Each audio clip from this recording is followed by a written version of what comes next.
हम सब जानते हैं कि माता सीता का जन्म धरती से हुआ था और राजा जनक ने उन्हें अपनी बेटी की तरह पाला। लेकिन क्या आपने कभी सोचा है कि अगर सीता जी राजा जनक की सगी बेटी नहीं थी तो लक्ष्मण जी की पत्नी देवी उर्मिला जी कौन थी? क्या वे सीता जी की सगी बहन थी या कोई और? आइए जानते हैं रामायण के इस दिलचस्प रहस्य को। रामायण के अनुसार मिथिला में जब भयंकर अकाल पड़ा, तब ऋषियों के कहने पर राजा जनक ने स्वयं हल जोतना शुरू किया।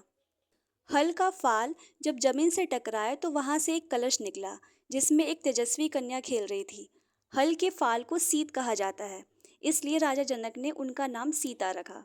सीता जी किसी के गर्भ से पैदा नहीं हुई थी, इसलिए उन्हें अयोनिजा और भूमिपुत्री कहा जाता है। अब बात आती है उर्मिला जी की। उर्मिला जी राजा जनक और महारानी सुनैना की सगी यानी गर्भज पुत्री थी। सीता जी के मिलने के बाद उर्मिला जी का जन्म हुआ था। भले ही सीता जी को राजा जनक ने गोद लिया था, लेकिन उन्होंने और महारानी सुनैना ने सीता जी को अपनी बड़ी बेटी का दर्जा दिया। इस तरह सीता जी बड़ी बहन और उर्मिला जी उनकी छोटी सगी बहन बनी।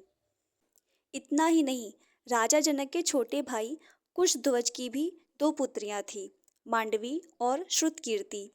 जब अयोध्या के राजा दशरथ के चारों राजकुमारों का विवाह हुआ तो सीता जी का विवाह श्री राम से, उर्मिला जी का विवाह लक्ष्मण जी से, मांडवी जी का विवाह भरत जी से और श्रुतकीर्ति का विवाह शत्रुघ्न से हुआ था। इस तरह से चारों बहनें अयोध्या की बहुएं बनी।